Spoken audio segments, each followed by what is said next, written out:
Okay, well, let's get started. I'm super excited. I was telling everybody, it's always great to have somebody be a guest speaker that's not a guest speaker.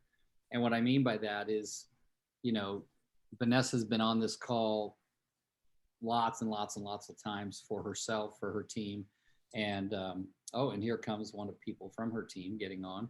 And and I'm recording this and I'll be sending it out. And Vanessa, if you hopefully you can have other people from Oklahoma hear this, because I have to tell you that probably I think it's a compliment that I got to marry a woman who is very, very picky about who she associates with.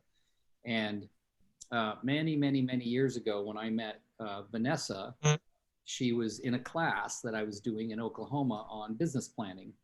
And, she was exuberant. She was participatory. She was one of those people in the class. Like, I've taught thousands of classes around the country.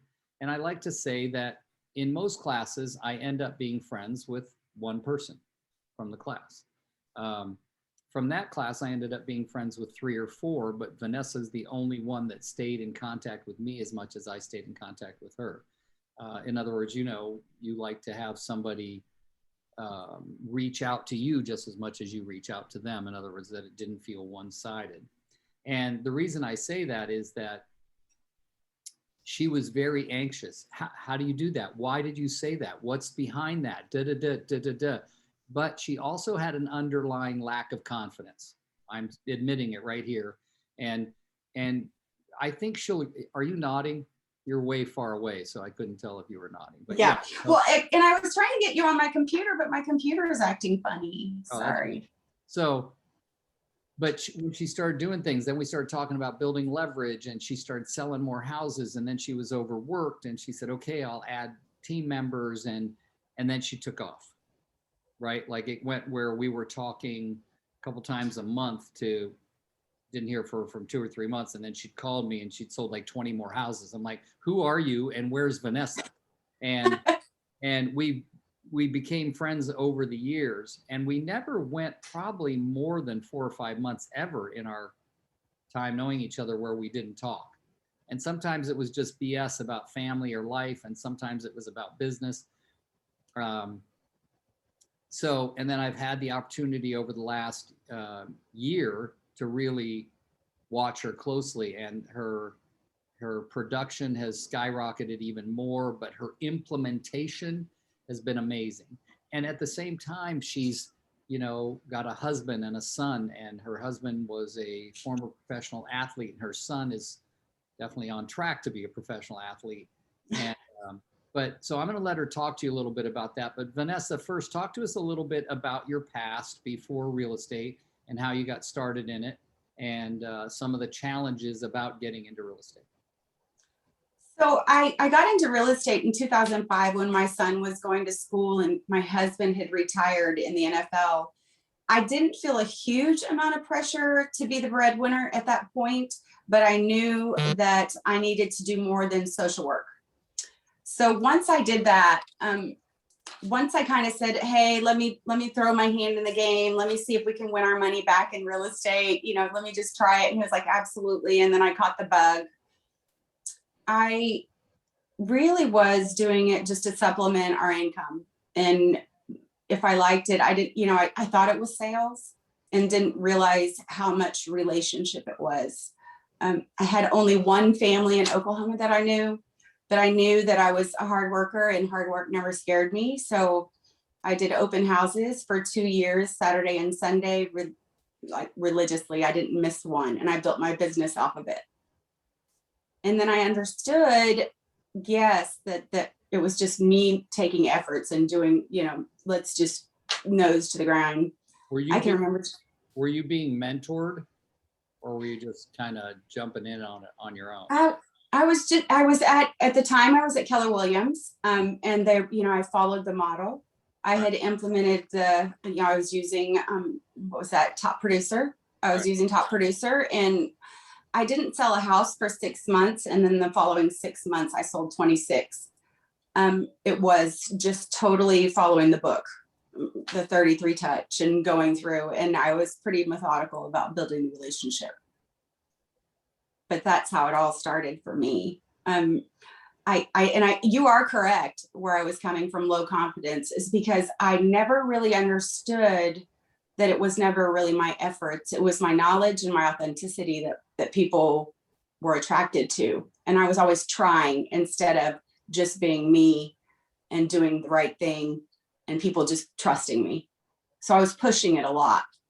All right. So talk to me about that. I think there's a learning point in there, and I think you may have just skimmed right over it a little bit. So tell me what you mean by you felt like it wasn't about your efforts. Obviously, before you could connect with anybody, you had to be out there. So you were using open houses or whatever other method to be out there and meeting people. Were you also doing any type of calling or anything, or mostly just doing open houses? No, I was doing a lot of calling too. I understood early on that it was, you had to make the contacts in order to get the contract. And let's say that again. You had to make the contacts to get into contract, right? Yes. And I understood that because a high producer at the time had told me, how many conversations are you having a day that are around real estate?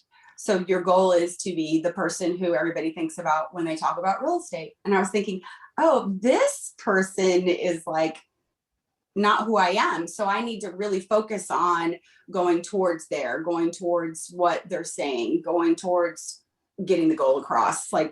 But I was like floundering a little bit and not making that relationship. Yeah.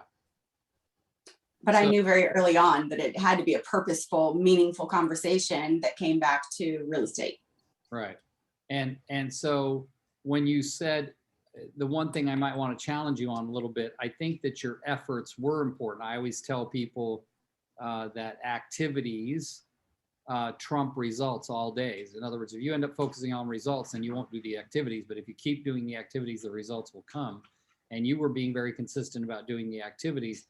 But there is a ton of truth and a big foundation in authenticity and service. I think those are the two things you said. Bring value and be real. Bring value and be real, right? I do. I harp on that a lot. I harp on people really, and I said that today in one of my coaching calls with one of my coaching meetings here with one of the people on my downline was people don't connect with you on how great you are or how good you are or how great you sell real estate. People connect with you with where they see you at like your brokenness and your authenticity. If you're able to show your scars and all those things, and that's not me, that's Craig Rochelle, but it stuck in me when he said it. I said, people really understand who I am when I show them who I am, flaws and all. Like I'm extremely flawed. But when I was able to say, hey, I'm not really good at that. I just started and I really want to help you. And nobody's going to really want to help you more than me. Like I'm going to help you. Like I'm going to take care of you. And I really cultivated my people coming from a place where, hey, this is what I'm good at this. But I wanted them to see every part of me because I'm a beautiful mess. I own it now. Own that you are a beautiful mess. Okay, so I'm going to go in a direction that I didn't tell you I was going to go or warn you about, but when you start succeeding at a high level, imbalance happens. Okay, shit happens. Excuse my language, but For real. So, and suddenly my husband thinks business and money are more important than he is, and I'm not saying this about you. I'm saying because I know what I went through, or I'm with my client. I'm thinking about my son, or I'm with my son and I'm thinking about my client. So talk to us about the struggling part. I wanted to provide for them. At the same time, I wanted to be with them. And I couldn't find out where the soft spot was, where the easy place was. Yeah. And I had to create it. I learned how to, I knew I needed a lot of listings because I wanted to be with my family more. I needed to leverage myself because I wanted to be with my family more. Yeah. A lot of times it was me giving up the control that I thought that I had to have in order to really grow. Yeah. Yeah. And that made all the difference to me. But being there, it's a very familiar spot because I could get myself right back there. Yeah. I'm I know I'm highly driven. I'm a high achiever, and my husband will look at me and say, "When is it enough?" My And my and ex-wife I say that a lot. yeah, when is it enough? When are you gonna stop? Like, when are you gonna be content? And I'm like, I I still go back to that time you talked about being content in your cozy little bed. And Yes. I yeah, I'm so warm in my bed. And that gave me all the feels to, and I know I harp on that, but that was such a profound moment in my life when you said that story, because I was super content and I was super cozy and I was not pushing myself out of my comfort zone. And I knew that I was mediocre at best. And that was not okay with me. It wouldn't be okay. I always say, would that be okay with my dad? Would that be? No, that's not okay with me. So that really resonated with me for a very long time. And, you know, I was like, I'd be in the bed sometimes and be like, get up, like, like, stop, like, get up, go, like, don't do that. But it really pushed me to challenge myself to get out of my comfort zone. I don't do a lot of online stuff, which I know that's where I need to go next. Yeah. And I know that's what the answer is. I know the answer is, you know, right on the other side of really uncomfortable. Yeah. And So tell us about why you said about your dad. Why did you bring that up? What was it about your dad that reminds you to push yourself? so my father was always, he worked so hard. My mother was sick my entire life and I was alone, but I was seeking his attention. And this is me just telling you everything. I want. So yeah, so seeking his attention was, I'm going to do well, I'm going to do well, I'm going to succeed, this is what I'm going to do. And so when I had that realization that a lot of the stuff that I did was for my dad, oh no, was for my dad, was for his attention. And when I realized that, I was like, wait a second, you know, my dad loves me regardless. But I knew keeping him proud of me was really one of those things that pushed me. Like I want to continue to make it easy on him because he's had it hard.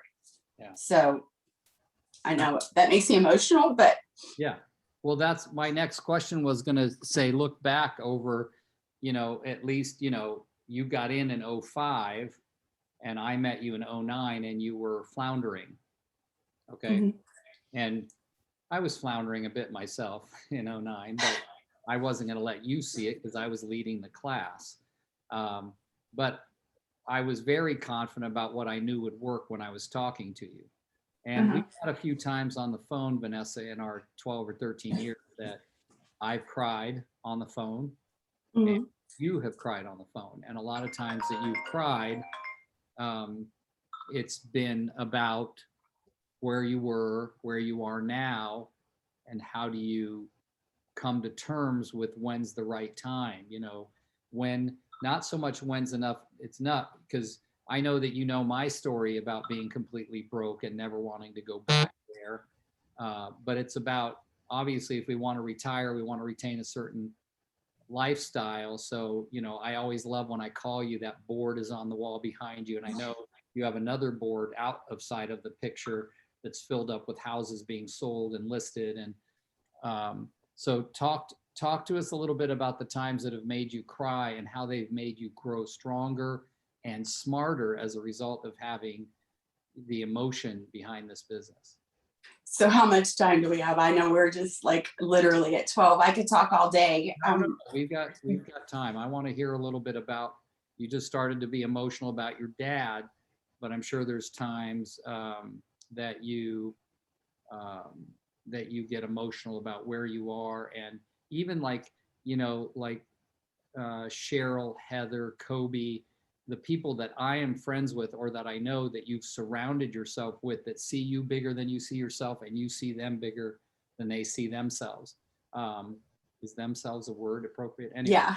um, talk a little bit about that because you have been really good at surrounding yourself with big thinkers and people who don't feel like there's limits. So talk about that, because there was a time when you even, I'm going to say right here in front of everybody, that you thought your husband was a small thinker because he didn't want you to, explode.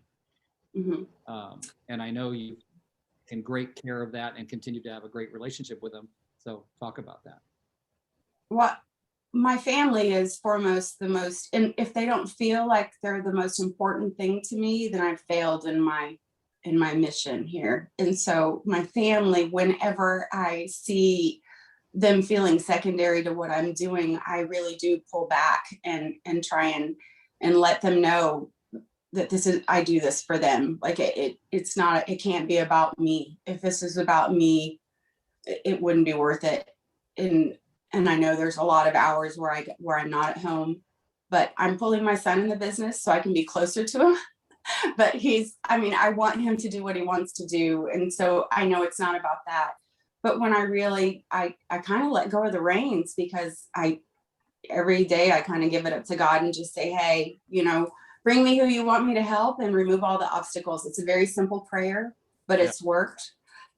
I have an extremely powerful support group in Cheryl and Heather and Kobe. I they're building and they're doing amazing things. But if you're the smartest person in the room, you're the wrong person. You're in the wrong room, right? So I knew that. And I'm like, I don't want to be like if I'm that, woo, we're in trouble. So I'm I'm always seeking, who I'm not, and seeking who I see shines, and seeking who organizes better than me. Because I did embrace all the things that I'm really bad at as something that to come off. Like, I know it sounds terrible, but I really am embracing where I am, like, and what my shortcomings are, just to let people know that you can still do what you want to do. You just have to have the right people surrounding you. Because people ask me all the time, what are you doing? How are you getting these people? How are you, what? And I'm like, I'm simply asking for it, and I'm showing up every day. And showing up every day is what I think people have the hardest time with, because inconsistency and flakiness are one of the things that I saw that I didn't like in other people. Yeah. And that's usually what's in you that you don't want. And so that's why I was like, let me just harness that. And like this leadership group that I'm in with the state of Oklahoma has really helped me hone in on not looking at my flaws as such bad things. And so giving me permission, it's okay to be not good at organization. and then I really like giving you permission to do something like that. It allows you to then just give it back to other people. Did I answer your question, or did I go off on a tangent? No, you did. And you said something about just showing up, and there's a lot of competition in the coaching world. And, I have loved being involved in the coaching world, but also being coached in the coaching world. And I remember one of Mike Ferry's things, and, I don't necessarily advocate that people coach with Mike Ferry, but he is a genius in his own way. But he used to say something. He used to say, here's the 4 rules: show up, pay attention, tell the truth, and don't be attached to the results. Show up, pay attention, tell the truth, and don't be attached to the results. And not being attached to the results is always tough, right? Mm-hmm. So think about the sayings I've shared with you on here before. My results, while often harsh, are always fair. My results, while often harsh. Maybe I don't like my results, but aren't they fair based on my efforts? Right. Who do I have to blame for my results but me? That's the thing. But not being attached to the results means just do the activities, and doing the activities and not getting a result is when we start to say, I must suck. Because look, he did the results and he did those activities. Look what he got. I must suck. Well, that's not the case. Right. I heard a guy that was struggling. He said, I am going to work so hard that I will defy the laws of probability. It was a really good, loud statement. I loved it, right? Yeah. But then now you've said it and it sounds good, but are you going to go out and actually do that, right? Now, you brought up something that Kevin asked about. You talked about this, and you've asked me to share this before, because it's the one thing that I said in that whole day, one whole day business planning clinic that you took and you've held on to and you've visualized it over and over again. And it's a visual for me. That's how I created it. That being content is decay. It's sliding. Being content means being stagnant. Everything's fine. It's all staying the same. No, it's not. It's either growing or dying. That's all there is. There's no other choices.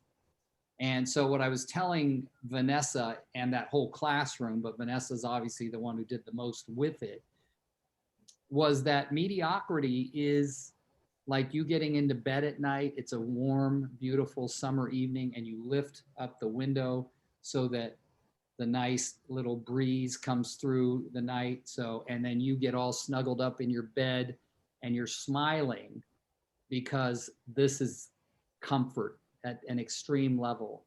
I like to use the blankets, but it might get too warm, but because there's a breeze, that's comfort. And comfort equals mediocrity. This is where we allow ourselves to slip in mediocrity because we say, it's good. I'm making enough to pay the bills. I'm putting a little away. It's good. Well, how long is that going to be good? And how much runway do you have? Okay. When I lost everything at 54 years old, my runway to recreate it was much shorter than the runway that I created it all in from 22 to 54. Do you get that? So when my runway is shorter, what do I have to do? I have to do more in less time. And if I can encourage 30-year-olds to do more in less time, why wait till freaking 60 to retire? Retire at 40. Do more in less time. Right? And that's what Vanessa has done. What I've seen out of Vanessa in the last year and a half has been so much more productive in a year and a half that I would bet, I'm saying this without checking with her, that it would equate to the last 3 years. Would you agree? I would agree. I would agree. My activity has increased 4 times for sure. Yeah. And did you gain, are you different than all of us? You get more than 24 hours in a day? No. Right. And No. that's the whole thing, guys. She doesn't have privilege. She's creating privilege. All right. So this has nothing to do with color. She's Black. This has nothing to do with race, sexual orientation, education level, or who the freak you married. I saw Vanessa when she was crumbling to her knees. Yeah. I was leaving the business. Remember, Rick? I was like, it's either I'm going to make this work or I'm going to get out and go be a social worker and be okay with it. Yeah. Mm-hmm. And now she's screaming from mountaintops. I am. It's really, I'm in awe, but I know, and it's some, I know I don't want to chalk it up to all that, but I know it. I step in poop and it smells like roses.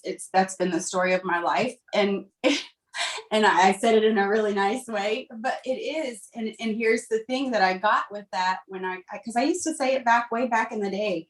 It's really just taking the step because I'm stepping and like, yeah, some of it's real crap, but it really is just me in action and activity. And I just refuse to I refuse to be complacent and be like, okay, this is what we're going to do. We're going to deal with clients we don't want to deal with all day. And then I'm going to, close a lot of property and make some money. And no, it had to be bigger because of the social worker in me. But when I started making it about everybody around me instead of myself, then it became something that I could, it was just really fulfilling. And how many people do you help a week at no charge? I don't mean your buyers and sellers. No. My buyers and sellers are that's just the icing on the cake. The people around me is probably about 45 now, going about 54. We're adding 10 more. Yeah. But I sincerely am one of those people who, if my phone is ringing and I'm not talking to somebody, I will pick it up. If somebody's texting me, ask me a question, it's my duty to answer that question. I really feel strongly about the people who have chosen me to lead them, and I owe it to them, and I do it for them. I'll be there for them wherever they need me. That's awesome. So you said something interesting that we put in. that I put into the chat, which was that, if you're the smartest person in the room, you're in the wrong room. When Casey and I went on our first date, I've told many people the story. She said something, it wasn't a first date. We were just talking about a personal development class, actually. And she said, I see you bigger than you see yourself.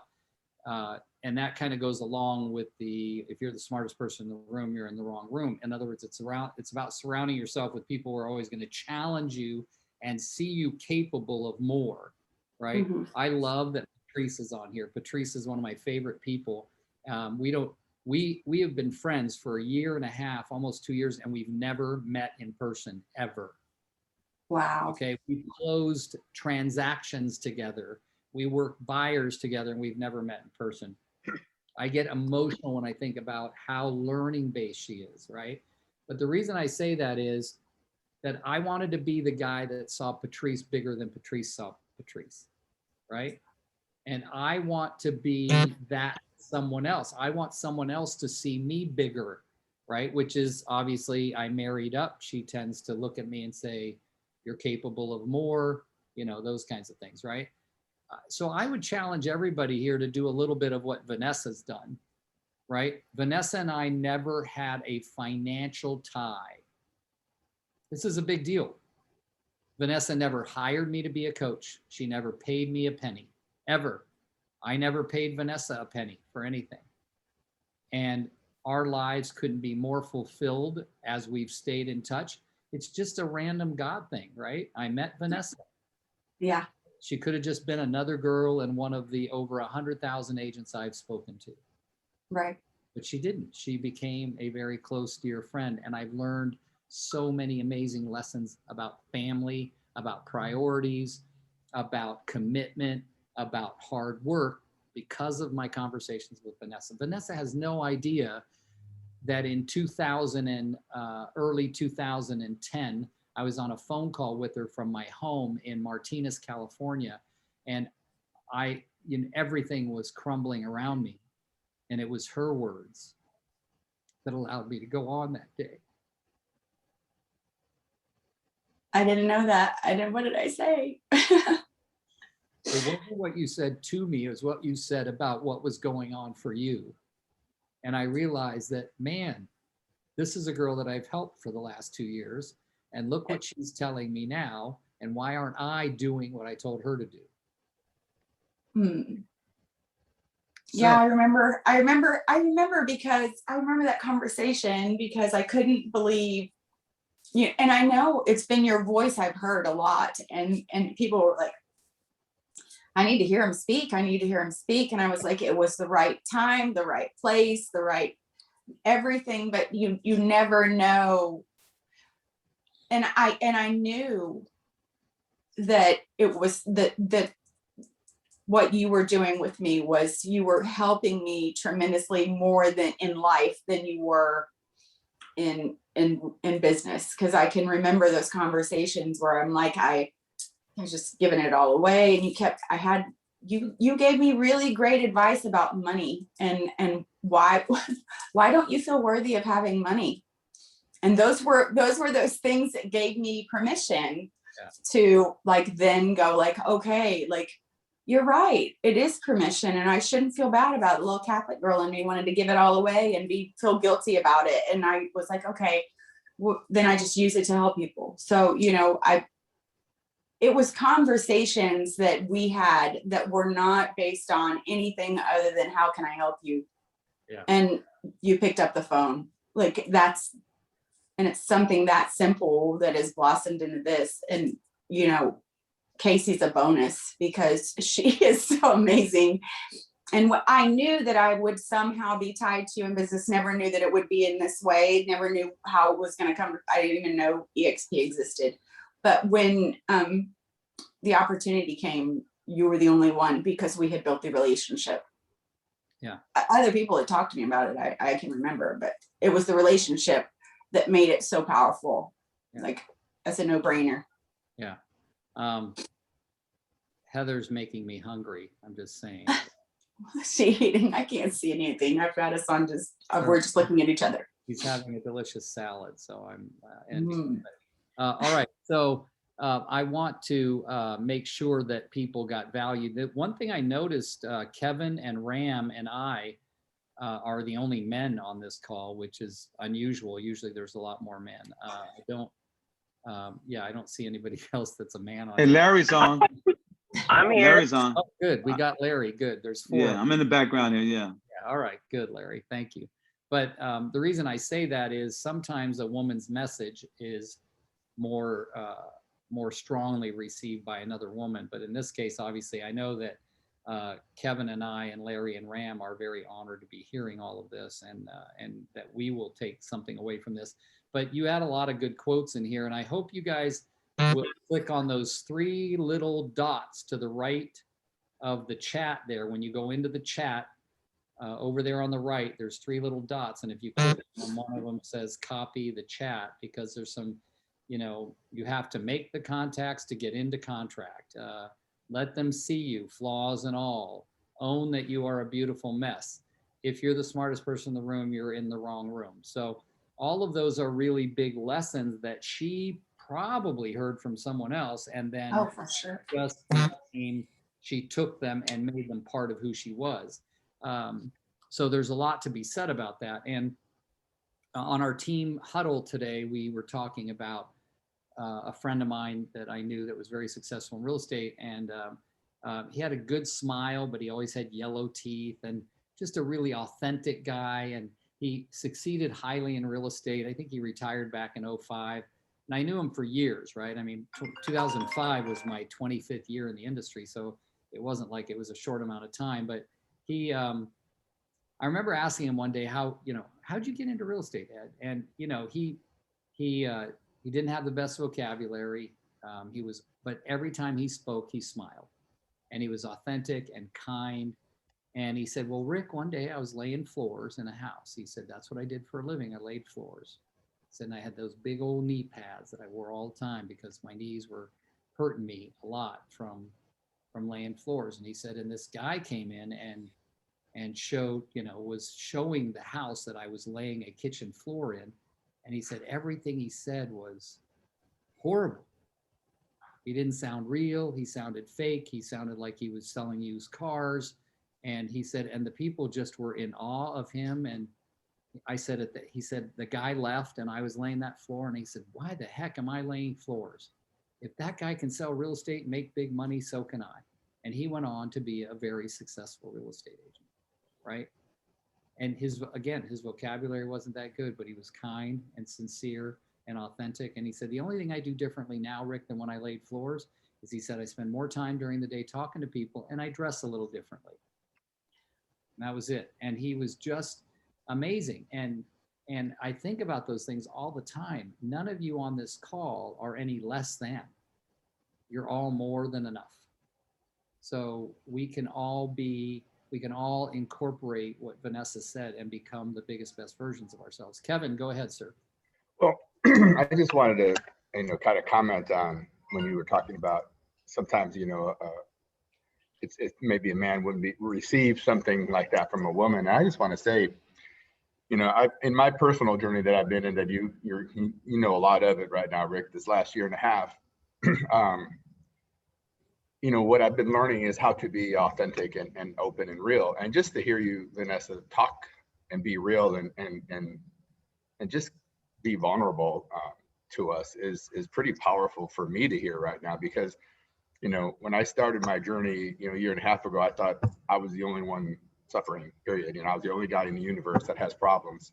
And the more I became, that's why I told you I went to Oklahoma to, and like you did, Greg Rochelle, I've been listening to him lately. I was with the True North Ministry out there in Oklahoma. That has been part of my journey, which is opening me up. So I appreciate the vulnerable and how vulnerable you were today. And I did receive that. I just want to say thank you. Oh, thank you. I'm so happy to hear that. Can you guys say the name of this person you keep saying? Because every time you say it, I can't. Put it in the chat. Craig Rochelle. He's the star. He does Life Church TV. He's one of the pastors. Okay, put it in the chat for me, please. Okay. And if you have a link or something that other people can click on. Does he do podcasts? Oh, yeah. He's huge. I think he's like in, I don't know, I want to say 20 different states. He's just changed. What he says is that in order to reach people that haven't been reached, you have to do things that other people haven't done. And that just, he's all into leadership. Obviously he's church and he's a Christian man. But he's like the next John Maxwell, if you can kind of relate it like that. Okay. And Kate said, I'm reading his book, Divine Direction, and it's so, so good. Can you repeat that statement you said? He says, to reach people, you have to. Yeah, if you're gonna read, because again, a lot of his foundation comes from the church, and he's always building churches, but it's the same for any kind of business. So he always says, if you want to reach people that haven't been reached, you have to do things that other people haven't been doing. So, and it's so true. It's our business is the same thing. We can't keep doing what everybody else is doing and expect things to be different. So to me, it's the same principle for anything, but he just relates it a lot to church. Yeah. Yeah. Is someone putting in his real name? Because we're all mutilating it. Oh, lifechurchtv.com. Okay. Yeah, that's it. The next one, Debbie put it in there. Oh, is that the correct spelling? Okay. Correct.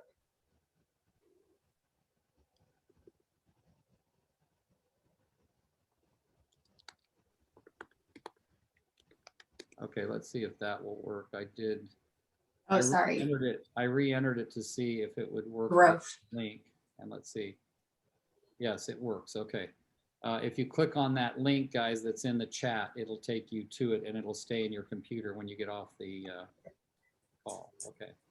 Yeah, like I wouldn't have imagined there was a G in there by listening to you guys pronounce it. So I'm glad someone put the spelling in.